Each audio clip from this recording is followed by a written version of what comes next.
평안을 너희에게 끼치노니 곧 나의 평안을 너희에게 주노라. 내가 너희에게 주는 것은 세상이 주는 것과 같지 아니하니라. 너희는 마음에 근심하지도 말고 두려워하지도 말라.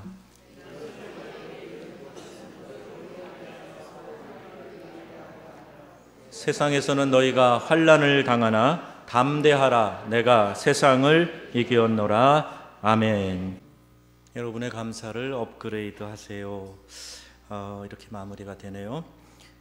43살 변호사인 스파포드는 아내와 5명의 아이들과 함께 시카고 근처에 살고 있었습니다. 1871년 그의 외아들이 죽고 또 몇 달 지나고 나서 시카고에 큰 화재가 있었습니다. 그리고 재산의 많은 것들을 잃어버리게 되었습니다. 그 후에 2년 뒤에 아내의 건강을 위해서 우리 아내와 4딸이 배를 타고 유럽으로 여행을 먼저 가게 됐고, 이 스파포드는 일이 있어서 그 후로 바로 따라가기로 했습니다. 1873년 11월 22일 그 배가 영국 선박과 부딪혀서 그만 12분 만에 침몰하고 226명이 죽는 큰 참사가 일어났습니다.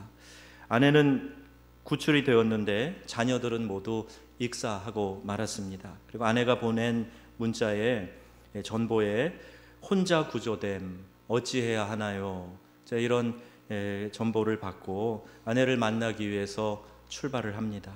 배를 타고 4딸이 죽은 비극의 사고 지역을 지나면서 슬픔 가운데 지금 우리가 부르는 찬송가 413장 이것을 작시하게 되었습니다.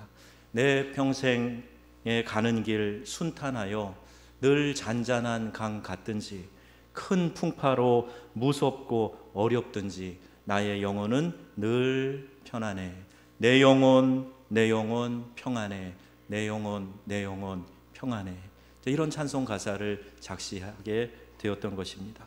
여러분, 우리의 인생은요 참 위험한 일들이 많이 있습니다. 2013년으로 기억되는데 세계에서 열차 사고가 많이 일어났는데요, 유럽에서 또 많이 일어났습니다. 그때 제가 파리에서 목회할 때인데 코레일의 그 소장님이 제가 목회하던 교회에 오셔서 예배 끝나고 이야기를 좀 나눴어요. 근데 비행기나 배보다 기차가 훨씬 더 안전하다는 거예요. 그리고 어떤 사고를 방지하는 각종 안전장치가 다 돼 있다고 이렇게 설명을 하셨습니다. 그리고 이 이야기는 프랑스에서 열차 사고가 나서 6명이 죽었던 그 사고 직후에 있었던 얘기인데, 그 후에 더 큰 참사가 스페인에서 일어났습니다. 스페인 북부 갈라시아 지역의 열차 사고인데 80명이 죽고 143명이 부상을 하는 큰 사고였습니다. 산티아고 데 콤포스텔라, 여기 이 지역의 해마다 약 600만 명의 순례자들이 참여하는 곳입니다. 예수님의 12제자 중에 하나였던 야고보가 걸었던 길이라고 하면서 그때로부터 계속해서 1000년, 2000년 그 기간 동안에 사람들이 그곳을 방문하고 또 그 길을 함께 걸어보는 곳이었습니다. 그때도 역시 야고보를 기리는 이 축제의 날이 있어서 카미노 데 산티아고, 그 길을 행진하기 위해서 사람들이 막 몰려들 때 열차 사고가 났던 것입니다. 여러분, 우리의 인생에 어디에 도사리고 있을지 모르는 많은 위험한 요소들이 있습니다. 그래서 인생을 항해에 비유하기도 하지요. 바다에서 항해할 때 바람과 또 파도가 일어나면 위험한 것처럼 우리의 인생에도 그런 위험이 있다는 겁니다. 불가에서는 인생을 고해라고 표현합니다. 쓴 바다라는 뜻이지요. 기독교에서도 우리의 인생의 여정을 순례의 길이라고 이렇게 비유해서 말할 때가 종종 있습니다. 존 버년이 쓴 철로 역정에도 보면 우리 천국을 향해서 나아가는 그 모든 과정이 순례의 길이다, 이렇게 잘 설명해 주고 있고, 그 순례의 과정에서 이런저런 크고 작은 일들을 많이 만나게 된다는 것입니다. 그 길에는 수많은 도전이 있고 위험한 풍랑이 있고 대적의 공격이 있고 실패와 좌절이 있고 사고와 질병이 찾아옵니다. 그래서 어느 누구도 우리의 인생을 만만하다 이렇게 여길 수 있는 사람 아무도 없습니다. 내가 좀 더 다른 사람보다 누리고 살아도 인생 참 만만하다, 이거 참 쉽네, 이렇게 말할 수 있는 사람 아무도 없다는 겁니다. 동남아시아에 제 동료 또 후배 선교사님들이 많이 나가 계시는데 댕기열이라고 하는 그런 병이 있어요. 그리고 제가 있던 아프리카에는 말라리아가 많이 있습니다. 다 모기가 옮기는 겁니다. 작은 곤충 하나에 물리는데 그것 때문에 우리의 피에 이 충이 들어가고, 그래서 결국에는 사람의 생명을 빼앗는 일, 모기 약을 뿌리고 모기장을 치고 벌레 퇴치하는 각종 방법을 다 해봐도 물릴 사람 다 물려요. 그리고 어려움을 겪게 되는 사람도 있습니다. 부모들은 자식을 세우고 지키는 일에 전 생애를 보냅니다. 이번에도 우리 시험 전에 보니까 우리 학부형 되신 교우분들이 열심히 나와서 기도하는 거예요. 우리 자녀들의 앞길을 위해서 기도하는 모습을 보면서 야, 부모의 사랑 참 대단하다, 그런 생각을 하는데, 얼마 전에 몇 해 전이죠. 그 소중한 아이들을 해병대 캠프 체험 보냈다가 졸지에 잃어버린 그 부모들의 심정은 어떨까? 얼마나 마음이 갈기갈기 찢기고 고통스러울까? 그런 느낌을 좀 갖게 되었습니다. 누구도 장담할 수 없어요. 불안의 요소, 사고와 위험, 원치 않아도 찾아오는 질병과 같은 어려운 문제들은 늘 우리 주변에 도사리고 있습니다. 그리고 이것이 인생입니다. 시편 기자는 그래서 말하지요. 여호와께서 집을 세우지 아니하시면 세우는 자의 수고가 헛되며 여호와께서 성을 지키지 아니하시면 파수꾼의 경성함이 허사로다 그랬어요. 우리가 그렇게 힘있게 붙들고 있는 그 모든 것들이 하나님이 지켜주시지 않으면 아무것도 아니라는 이야기입니다. 내가 그동안 그렇게 쌓아놓고 자랑하는 그 많은 업적들이 하나님이 지켜주시지 않으면 그것이 일순간에 무너져 버리고 아무것도 아닌 제로로 변해버릴 수밖에 없다는 거예요. 여러분, 오늘 이 시간에 나와 예배하는 것도 전적으로 하나님의 은혜인 줄로 믿습니다. 하루에 우리 잠자리에 들어서 아침에 깨어난다는 보장이 어디 있어요? 하나님이 깨워주시고 심장에 박동을 주시고 코에 호흡을 주셔서 오늘 우리가 살아서 주님 앞에 예배하는 것, 이게 하나님의 전적인 도우심인 줄로 믿습니다. 사고가 아니어도요, 누가 이렇게 얘기하더라고요. 20대 초반 지나면 이제 젊음의 정점을 찍고 그 다음부터는 계속해서 늙어가는 거래요. 늙어가는 거. 그래서 이런 인생을 말하면서 자연 수명에 의한 사형 선고라, 좀 어려워 보이기는 하는데 이렇게 이야기합니다. 우리 인생이 이제 젊음은 잠깐이고 그 다음에는 서서히 늙어가는 과정을 겪게 된다. 성경도 말씀합니다. 한 번 죽는 것은 사람에게 정하신 것이요 그 후에는 심판이 있으리니, 이 말씀이에요. 저는 이 말씀을 종종 우리 성도님들에게 이야기합니다. 또 이번 가을에 장례가 많이 있었는데 장례식에 가면 제가 꼭 이야기를 한 번씩은 해요. 언젠가 우리는 이 세상을 떠난다는 거예요. 한 번 죽는 걸 누가 정한 겁니까? 하나님이 정하신 거예요. 그리고 이 죽음이라는 것은 하나의 관문에 불과하고 그 다음에 영원한 세상이 있고 그 영원한 세상으로 들어가는 심판대 앞에 우리가 한 번은 서야 된다 하는 것입니다. 교회가 아니면 이런 얘기 듣기 어렵습니다. 우리가 듣기 거북하고 부담스러운 것이지만 인생의 마지막 종점에 대한 분명한 인식을 갖고 있는 사람, 그 사람은 삶의 내용이 분명히 다를 것입니다. 기독교 복음이 설명해 주는 가장 중요한 핵심이 바로 우리의 죽음의 문제이고, 그럼 그 죽음을 넘어서서 우리는 어떻게 영원한 생명을 누릴까, 이것에 대한 설명이 복음의 핵심입니다. 이 세상은 잠시 있다가 지나가는 과정입니다. 예수님을 구원자로 만날 수 있는 기회를 주신 그 삶을 우리가 살고 있어요. 만약 우리가 이 땅에 사는 동안 예수님을 구원자로 만나지 못하면 성경에 기록된 대로 우리는 예수님을 심판주로 만나게 될 것입니다. 여러분이 이 땅에서 삶을 영위하는 동안에 예수님을 꼭 구원자로 만나실 수 있기를 주의 이름으로 축복합니다. 이것이 우리가 신앙을 갖는 가장 중요한 이유인 것입니다. 예수님을 만날 수 있는 이 기회에 주님을 만나고 나의 구주로 고백하게 되면 우리에게 심판이 없어요. 우리 이런 찬송가 부르지 않습니까? 심판이 나에겐 없네, 주의 피가 내 죄 가리네, 예수님 날 위해 돌아가셨으니 심판이 나에겐 없네. 이 찬양이에요. 저는 이 찬양을 참 좋아합니다. 나도 죄인이지만 예수님 통해서 이 죄의 짐이 옮겨졌고, 그래서 나는 심판을 거치지 않고 영원한 천국에서 영생할 수 있다니, 이보다 더 감격스러운 복음이 어디에 있겠습니까? 여러분, 예수님 믿고 구원받은 하나님의 자녀가 되었으면 이 세상에서 얻을 수 있는 최고의 것을 얻으신 줄로 믿으시기 바랍니다.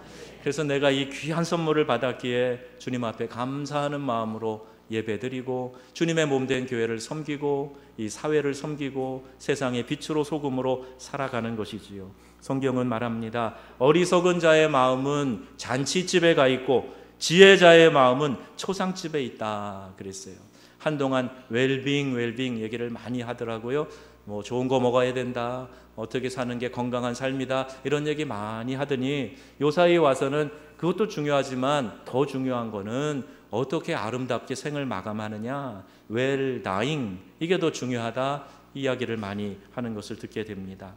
여러분, 우리들은 누구나 다 행복을 추구하면서 살아가고 있습니다. 여러분, 행복하길 원하시죠? 행복하십시오. 우리 다 행복을 원해요. 그런데 진정 행복이 어디에 있는가, 삶의 진정한 행복은 어디에 있는가, 이것을 간과할 때가 종종 있습니다. 에리 프롬이 쓴 소유냐 존재냐라는 이 책은 우리에게 많은 생각을 하게 해서 여러 사람들이 이야기했던 것 같아요. 삶의 중요한 주제를 던져주고 있습니다.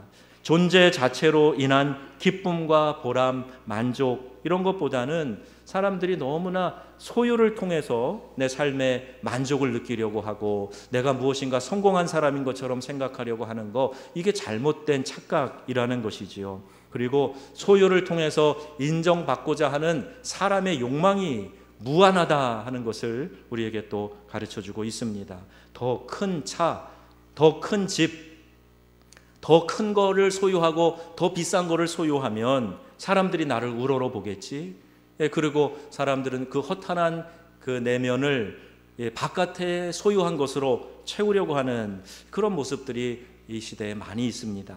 진정 복음을 통해서 이웃을 섬기고 나누는 이 기독교의 진정성을 잃어버리고 더 많이 가진 자가 더 많은 축복을 누리는 자다 하는 이상한 공식이 교회 안에도 파고 들어오고 있습니다. 여러분, 교회가 부흥해야 하는 이유는 영혼 구원의 사명 때문입니다. 교회가 사이즈가 커지고 재정이 많아지고 힘이 생겨서 그거 과시하려고, 내가 수천 명 모이는 교회 목사요, 장로요, 그거 과시하려고 교회가 부흥돼야 되는 것이 아니란 말입니다. 영혼 구원, 이 본질적인 사명을 주님이 우리에게 명령하셨기 때문에 우리가 교회 부흥을 위해 기도하고 영혼 구원을 위해서 나서는 것이지요. 이 본질적 사명 잃어버려서는 안 됩니다. 소유가, 외면이 그것을 증명하는 것이 아니라 우리의 존재 자체가, 하나님의 자녀된 우리의 존재 자체가 하나님 앞에서 너무나 귀하고 소중한 그런 존재라는 것이에요. 여러분, 오늘 혹 가진 것이 없어서 불평이 상대적으로 있으신 분들 계시면 내 존재 자체를 기뻐하시는 하나님을 발견하시기를 바랍니다. 그래서 나를 보고 잠잠히 사랑하시고 기뻐하시고 사랑하는 시선을 나에게 베풀어 주시는 우리 하나님의 은혜를 생각하면서 감사하실 수 있게 되기를 바랍니다. 하나님이 주시는 복을 이른바 번영신앙으로 변질시켜 놓는 일들이 이 시대에 너무나 많이 있어요. 이것이 바로 변질된 복음입니다. 이단도 무섭지만 이단만큼 무서운 것이 복음을 변질시켜 놓는 것이에요. 마태복음 5장에 보면 우리 예수님의 설교가 나옵니다. 복을 주제로 설교를 하셨네요. 우리도 복을 좋아하는데 예수님이 말씀하신 복은 이런 겁니다. 심령이 가난한 자는 복이 있나니 천국이 저들의 것이며. 여러분, 심령은 가난하십니까?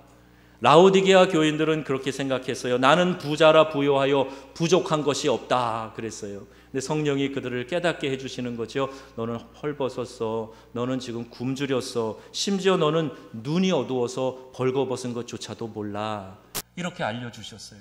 사람들이 착각하는 겁니다. 나는 부자라 부요하여 부족한 것이 없다고 하지만 사실은 그 속으로 굶주려 있고 갈증 가운데 빠져 있고 허탄함 가운데 빠져 있는 사람들이 너무나 많이 있다는 거예요. 예수님은 심령이 가난한 자가 복이 있다. 그들이 천국을 소유한 자들이다. 이렇게 말씀하고 있습니다. 저와 여러분이 마음 가난한 사람들이 되기를 바랍니다. 그래야 복음을 받아들일 수 있어요. 마음이 교만하면, 마음이 부요하면 복음이 들어가지 않습니다. 애통하는 자가 복이 있다고 그러십니다. 그들이 위로를 받을 것이다. 의에 줄이고 목마른 자가 복이 있다. 그들이 배부를 것이다. 화평케 하는 자들이 복이 있다. 그들이 하나님의 아들이라 일컬음을 받을 것이다. 의를 위하여 핍박받는 자가 복이 있다. 천국이 그들의 것입니다. 이렇게 복을 이야기하고 계세요.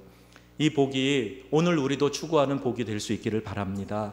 세상의 사람들과 똑같은 가치관, 더 잘 먹고 더 편안하게 살고 더 떵떵거리고 누리는 것을, 그것만을 복이라고 생각한다면 오해이고 착각인 것이지요. 성경이 말하는 복과 이 세상이 추구하는 복이 무엇이 다른가? 저는 이것을 편안함, 영어의 comfortable이라고 되어 있는 편안함과 또 평안, peaceful이라고 되어 있는 평안함, 이 차이라고 생각합니다. 단어가 아주 비슷하게 생겼는데 그 의미가 주는 뉘앙스가 많이 달라요.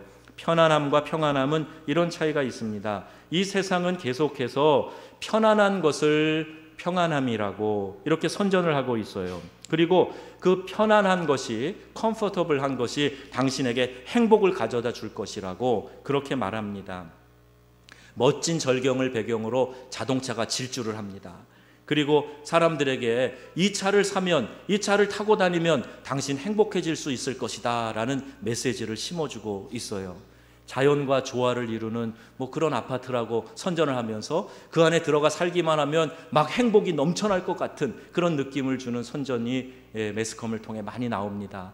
물론 며칠은 행복할 거예요. 내가 이런 걸 소유했다는 것 때문에 아마 자부심도 가질 거예요. 그러나 그것이 곧 행복과 일치되는 것은 아닙니다. 각종 자동화 장치들이 있어요. 몸이 더 편해지고 삶이 편안해지면 행복할 것이라는 생각이 들게 합니다. 세탁기는 이제 우리 가전제품 필수품이 되었습니다. 이전에 손빨래 할 때보다 세탁기를 사용하기 때문에 나는 지금 행복하다, 그렇게 생각하는 분 혹시 몇 분이나 계세요? 집에 들어갈 때마다 세탁기를 끌어안으면서 너 때문에 내가 행복해, 그런 분 어디 계세요? 무슨 드럼 세탁기를 한번 사서 하루 이틀 반짝 그럴진 몰라도 그 다음에는 그냥 원래 있는 거 이렇게 되지 행복과는 무관합니다.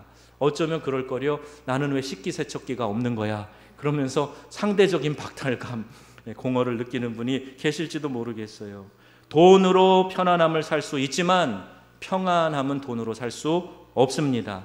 돈으로 모든 것을 할 수 있다고 생각하는 이 시대이지만 사실 돈으로 살 수 없는 것이 더 많습니다. 그리고 더 중요한 것은 돈으로 사지 못합니다. 마이클 샌델이 돈으로 살 수 없는 것들이라는 책에서 무엇이 가치를 결정하는가, 무엇이 정말 소중한 것인가 하는 이 주제를 던져줍니다. 흔히 하는 이야기가 있지요. 돈으로 침대는 살 수 있어도 단잠은 살 수 없다. 돈으로 음식은 살 수 있어도 돈 갖고 식욕 사는 거 아니다. 돈으로 집, 하우스는 살 수 있어도, 건물은 살 수 있어도 서로 사랑하며 교제하는 가족, 스위트 홈, 이건 돈으로 살 수 있는 것이 아니다. 이런 이야기입니다. 잠언 17장에 마른 떡 한 조각만 있어도 화목한 것이 제육이 집에 가득하고 다투는 것보다 나으니라 그랬어요. 먹을 게 별로 없어도 콩 한 쪽을 나눠 먹을 그런 상황이 됐어도 그래도 평안하고 서로 화목한 게 좋지, 집안에 고기 가득 쌓아놓고 다투고 시기하고 싸우는 것보다 그게 더 행복한 거다, 이렇게 알려주고 있습니다. 모두가 가난할 때 불편한 일은 많았지만 형제간에 더 화목하게 지냈는데 부모가 남겨준 재산이 있다 보니 그 재산 분배를 놓고 서로 미워하고 고소하는 형제들이 있는 것을 봅니다. 재벌가를 보면 꼭 그와 같은 다툼이 일어나요. 돈이 많다 보니까 그것 때문에 다투는 싸움이지요. 또 잠언 21장에 보면 다투는 여인과 함께 큰 집에 사는 것보다 움막에 사는 것이 나으니라 그랬어요. 일부 예배 때는 이 얘기를 했더니 여자분들이 다 공감을 하셔서 제가 이상하게 생각했는데 많은 남성분들이 공감하시는 것 같아요. 다투는 여인과 집에 사는 것보다 차라리 초라한 움막에서 나 혼자 편하게 잔소리 안 듣고 사는 것이 더 좋겠다. 남자분들은 아멘이십니까? 그런 생각하는 분들이 계실 것 같아요. 편안함을 찾는 바캉스를 편안함을 찾아 바캉스를 떠나는 사람 제가 못 봤어요. 여행하는 사람들이 자주 하는 말이 있어요. 여행 다 마치고 돌아와서 아이고 그래도 집이 최고야. 집이 제일 편안해. 그렇게 얘기하지 않습니까? 바캉스 가는 이유는 편해지기 위해서 가는 게 아니에요. 여행할 때 고생스럽죠. 음식도 다르고 시차도 다르고 굉장히 고생스러워요. 그런데 마음에 있는 짐을 좀 내어버리고 다른 환경에 가서 그동안 받았던 스트레스도 좀 날려버리고 그 마음의 평안함을 찾기 위해서 여행하고 바캉스를 하는 거예요. 바캉스라는 말은 비우다 그런 뜻이라고 말씀드렸지 않습니까? 그런데 우리가 편안함을 위해서 하는 거다? 그렇지 않아요. 여러분, 우리가 이 시달리고 있는 우리의 몸과 마음을 어떻게 하면 평안하게 할 수 있겠는가? 이 평안함은 어디에서 오는가? 스파포드처럼 졸지의 배가 파손되어서 사랑하는 내 딸을 잃고 그 바다 위를 다시 지나면서 복받쳐 오르는 자책과 슬픔과 비애의 상황에서도 내 영혼 평안해, 내 영혼 평안해 라는 이런 찬송시를 지을 수 있었던 것은 도대체 어떤 힘인가? 내 인생에 어떤 큰일이 난 것은 아니지만 일상에 찾아오는 수없이 많은 평안을 깨는 일들이 있습니다. 친구의 사소한 말이 내 마음에 걸려서 마음의 평안이 깨어질 수도 있어요. 가족, 형제를 통해서 받지 못한 사랑에 마음의 상처로 평안이 깨질 수가 있습니다. 일이 잘 풀리지 않고 삶의 무게는 계속해서 무겁게만 느껴지는 상황에서 난 어떻게 평화를 유지할 수 있단 말입니까? 가랑비에 옷 젖는다고 가볍게 권투 선수가 맞은 잽에 눈이 퉁퉁 부어오르는 것처럼 수없이 찾아오는 작은 일들도 모이면 우리를 낙담하게 하고 맥을 빠지게 만들고 삶에 지쳐서 만신창이가 되게 만드는데 내가 어떻게 그 상황 속에서 평안함을 유지할 수 있겠는가? 우리 주님이 말씀하십니다. 오늘 본문에 평안을 너희에게 끼치노니 곧 나의 평안을 너희에게 주노라. 내가 너희에게 주는 것은 세상이 주는 것과 같지 아니하니라. 너희는 마음에 근심하지도 말고 두려워하지도 말라. 그랬어요.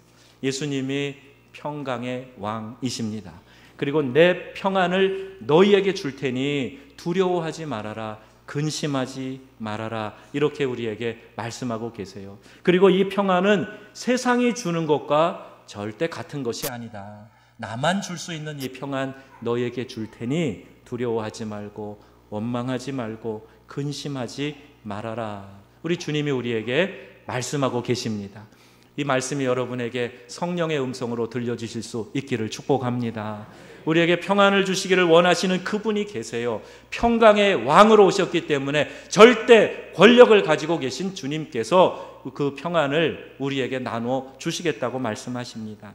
이사야 9장에 보면 예수님이 나시기 이미 700년 전에 이사야를 통해 예언하시는 말씀이에요. 그 예수님이 기묘라 모사라 전능하신 하나님이라 영존하시는 아버지라 평강의 왕이라 할 것임이라 이렇게 말씀하고 있어요.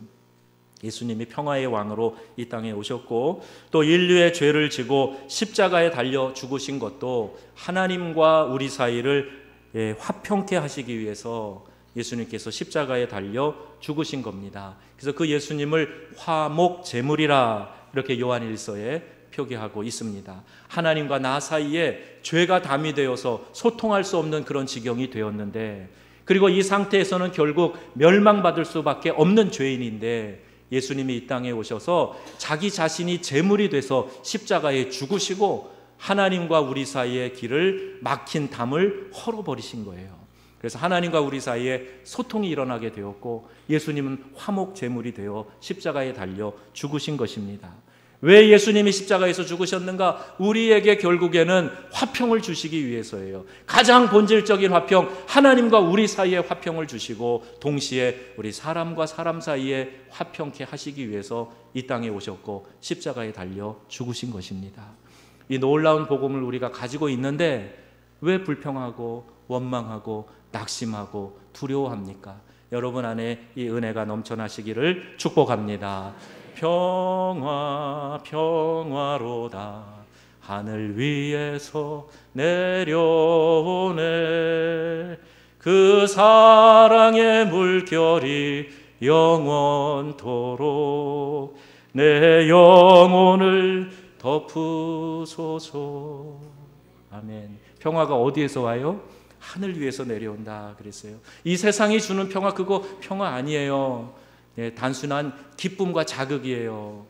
우리 여행 갈 때 비자 받을 때 왜 미국에 들어오려고 그럽니까? 그럼 just pleasure 그래요. 기쁨을 위해서요. 놀려고요. 이렇게 이야기합니다. 그런 거 아니에요. 내 중심으로부터 올라오는 참된 안식과 평화, 이거는 하늘 위에서 내려오는 겁니다. 하나님이 주시는 겁니다. 여러분 안에 이 평화가 넘쳐나기를 축복합니다.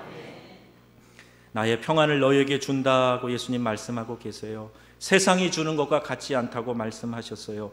그리고 화평케 하는 자는 이 하나님의 자녀라고 일컬음 받게 된다 하는 말씀과도 통하는 것입니다. 제가 지난 2주 참 힘든 시간을 보냈네요. 학기 말이 되어서 많이 산적한 일도 있고 또 교회도 사무총회를 준비하느라고 이것저것 조율하고 생각하고 기도하고 해야 될 일들이 참 많이 있더라고요. 그래서 시간에 쫓기고 일이 많다 보니 스트레스도 되고 또 사무총회 앞두고 있는데 또 우리 부목사님 또 다른 교회 가시게 되고 이런저런 일들이 저를 낙심하게 만드는 그런 상황이었습니다. 모든 그 순간에 또 기도하는 가운데 어디에서 찾아오는지 모를 그 마음 한가운데 평안이 내 안에서 이렇게 차오르는 거예요. 근심과 걱정과 불안과 심지어 짜증과 원망이 막 일어나다가 그래서 힘들게 지쳐 있다가 에너지가 요만큼밖에 없는 것 같이 그렇게 낙심돼 있다가 기도하는 가운데 하나님이 그 마음의 생각들을 다 없애게 해주시고 이 마음의 평강으로 이렇게 차오르게 하셨습니다. 저는 그 순간을 보면서 이것이다. 하나님이 우리에게 주시는 평강이 바로 이와 같은 것이다. 이 담대함과 평온함은 내가 마음먹는다고 되는 것이 아니라 그 어떤 세상의 방법으로 되는 것이 아니라 바로 하나님이 내려주시는 것이다. 이 확신을 갖게 되었습니다. 여러분 안에 이 평강이 넘쳐나시길 바랍니다. 그 어떤 상황에서도 내가 두려워하지 말고 낙심하지 않고 하나님이 함께 하시니 아무것도 아니야. 문제 없어. 갈 때까지 가보자. 하나님이 나와 동행하셔. 이 확신은요, 하나님이 주시는 믿음의 담대함 가운데 나오는 것입니다. 하나님이 평화의 근원이세요. 하나님이 평화를 우리 영혼에 부어 주실 때 이 세상의 모든 환난과 근심, 아픔과 고통을 넘어서는 안정감과 또 따뜻한 평강이 내 마음 가운데 찾아오게 될 줄로 믿습니다. 요한복음 16장에 이것을 너에게 이르는 것은 너희로 내 안에서 평화를 누리게 하려 함이라 이렇게 말씀하세요. 내가 이런 얘기를 하는 것은 너희들이 이 세상을 사는 동안에 평안을 누리게 하려 하는 것이다. 우리 주님이 말씀하세요. 너희가 세상에서는 환난을 당하나 담대하라. 내가 세상을 이기었노라 말씀하고 있습니다. 예수님이 우리에게 이렇게 선포하시는 것은 당신께서 친히 고통을 당하시고 이 땅 가운데서 핍박당하시고 십자가의 모진 고통 경험해 보셨는데 그리고 나서 결국 그 환난 가운데서 부활하시고 승리하시지 않았습니까? 그리고 우리에게 내가 환난을 당하나 너는 담대하라. 내가 세상을 이기었다. 이 이야기는 우리도 주님과 함께 연합되어 있으면 이 세상의 그 모든 근심, 걱정, 불안을 이겨낼 수 있다는 말씀입니다. 그래서 이 땅에서 평강 가운데 거하라고 내가 너희에게 지금 이 말을 하고 있는 거야. 구체적으로 말씀하시지 않습니까? 여러분, 말씀 가운데 위로받으시고 또 이 십자가의 은혜를 경험하실 수 있게 되기를 바랍니다. 평강의 왕이신 예수님이 나의 평안을 너희에게 주노라 이렇게 말씀하시고 우리가 매주일 평화의 인사를 나누지 않습니까? 이 예배를 통해서 여러분 주님 나와 함께 계셔. 평강의 왕이신 주님이 나에게 평화를 주신다고 말씀하셨어. 불안해하지 말고 담대하게, 불평하지 말고 원망하지 말고 주님이 보여주실 그 섭리를 생각하면서 믿음으로 정진하는 용기 있게 여러분 승리해 나가시는 우리 명성의 귀한 가족들 되시기를 주 예수님의 이름으로 축원합니다. 축원합니다.